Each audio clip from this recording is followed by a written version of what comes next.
E aí eu já vou dando início, né? Pronto, muito bem, boa tarde. Então, estas são as Finis Lectures. Eu sou o professor Rodrigo Basto Raposo, do curso de Direito da Universidade Estadual do Maranhão, e nós hoje vamos conversar um pouco sobre o capítulo 2 da obra do John Finnis, que ele intitula Imagens e Objeções. Nós já conversamos um pouco sobre esse capítulo, sobre esses itens, mas eu pretendo retomar essa discussão até como uma maneira da gente sistematizar e recordar o que já foi dito. Bom, o John Finnis ele começa o capítulo 2 explicando o que são princípios da lei natural. O significado desses princípios ele é diferente, talvez, da maneira como a gente encara princípios atualmente. E uma coisa que me chama a atenção é que as acepções que ele usa para explicar o termo princípios da lei natural são acepções que elas vão se somando, né? Elas se somam porque, numa primeira acepção, esses princípios remontam à possibilidade de identificar as formas básicas do bem humano. Numa segunda acepção, esses princípios significam a possibilidade que nós temos de, mediante o uso da razão prática, perseguir esses objetivos e persegui-los da melhor maneira possível. Numa terceira acepção, os princípios da lei natural, então, eles vão acabar por compor um conjunto de padrões morais a partir dessa identificação, desse exercício de busca e do que a razão prática nos diz acerca de como é o bom proceder. Esses preceitos da lei natural, eles vão afetar vários campos do conhecimento humano, desde o nosso comportamento individual, dentro da nossa comunidade, a maneira como nós podemos estruturar a vida política e as formas como a autoridade deve ser exercida.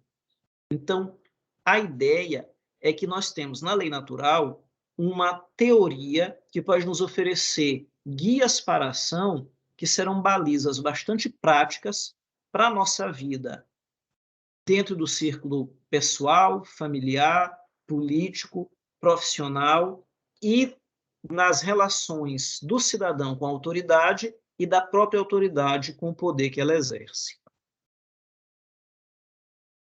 Esses princípios da lei natural, eles explicam a razão da autoridade, o porquê dela ser respeitada, e ela estabelece algumas exigências razoáveis para essa autoridade.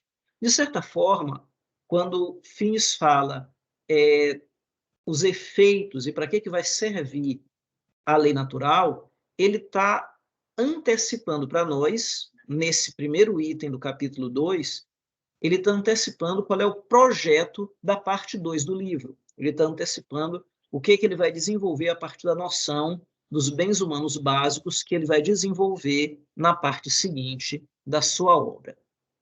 E a autoridade, ela existe para promover o bem comum, de acordo com certas regras e respeitando os direitos humanos.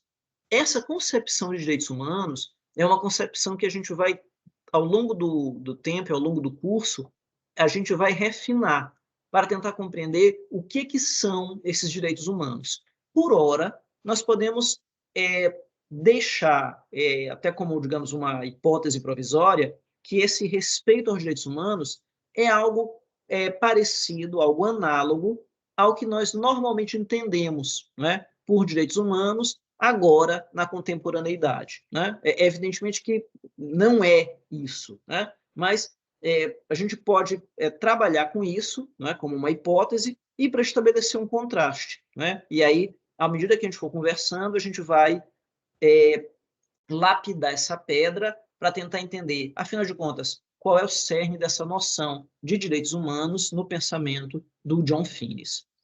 Também, os princípios da lei natural explicam a força obrigatória das normas positivas. Há uma falsa noção, e é isso que ele vai trabalhar no capítulo, de que haveria uma oposição entre a lei natural e a norma positiva, né? O conjunto das normas positivas dadas pela autoridade. E o Finis vai tentar demonstrar que não, que a lei natural, ela pede que existam normas positivas com força obrigatória.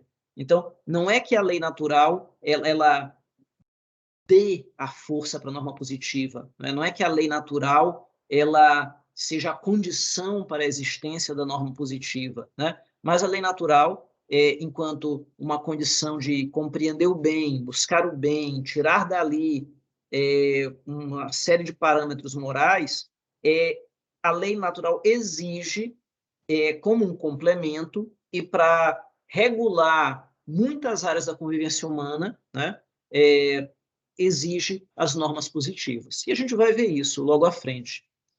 E os princípios da lei natural também vão servir para fazer a própria crítica das normas positivas. Porque, embora as normas positivas tenham uma autonomia em face da lei natural, tenham um alcance e tratam de temas que a lei natural não toca, não é capaz de regular, mas as normas positivas elas devem ser conformes à lei natural. Elas devem ser conformes àqueles parâmetros sãos de busca do bem humano. O Finis ele vai esclarecer que quando alguém apresenta uma teoria da lei natural, ele não está apresentando a própria lei natural, né? E é um bom alerta isso que ele faz para tentar diferenciar o que é a lei natural enquanto fenômeno, enquanto coisa, né, do que é uma teoria da lei natural, que é uma explicação sobre a coisa, né? E ele vai dizer, olha, a lei natural, caso ela exista, e aqui nesse momento na obra ele ainda está falando de maneira hipotética, caso exista, eles têm uma existência, um valor que não depende da sua observância, não depende deles serem observados ou não depende do momento histórico estar ou não prestigiando a lei natural, ou reger-se, ou tentar buscar uma conformidade com a lei natural. Se a lei natural ela é uma coisa, algo que tem uma existência, ela é totalmente distinta das tentativas de explicar a lei natural. Tá? Então, há uma boa diferença aí entre o fenômeno, entre a coisa, e a teoria que se pode fazer a partir dessa coisa. Bom, e aí Finis explica, né, qual é o propósito dele, ele está falando da lei natural e não das teorias, ele quer apresentar uma teoria da lei natural, ele não está pensando no diálogo dessas teorias, ele não está preocupado se essas teorias têm uma origem tola, numa crença infantil de que haja um Deus, ou de que haja uma crença em um poder capaz de resolver as coisas milagrosamente. Ele não quer saber se essas teorias elas são hipócritas ou elas são manifestações de algum tipo de fé. Enfim, ele também não quer saber se quem não atenta para a lei natural vai ter um destino ruim. Não, nada disso. Não é? O que a obra pretende é explicar, afinal de contas, do que trata, né, o que é a lei natural. Né? O que ele quer saber é isso. Né? Afinal de contas, ela existe? Faz sentido falar em lei natural? O que é lei natural? E se ela existe, qual é o conteúdo dela? Né? Então, esse é o trabalho essencial do Finis na obra. Né? Ele não está pretendendo dialogar com outras teorias, ou fazer uma apologia da lei natural, ou uma defesa da possibilidade ou não do seu uso. Ele quer compreender o que é o fenômeno e em que ele consiste. Bom, e como observações conclusivas desse primeiro item, né, tentando fazer uma síntese, eu coloquei aqui, né, que é importante diferenciar a lei natural das suas teorias, que a lei natural ela nos ajuda, e ela pode nos ajudar a compreender o direito, né, tanto a autoridade e seus limites, quanto as normas positivas em termos de sua obrigatoriedade e da sua qualidade. E ele chama a atenção de que lei natural e lei positiva têm funções diferentes. A primeira, a lei natural, é condição da existência da segunda, mas não a limita nem a determina. Então, notem que nós temos aqui um campo amplo de atuação para a lei positiva, né? Tudo bem, então eu vou parar essa gravação agora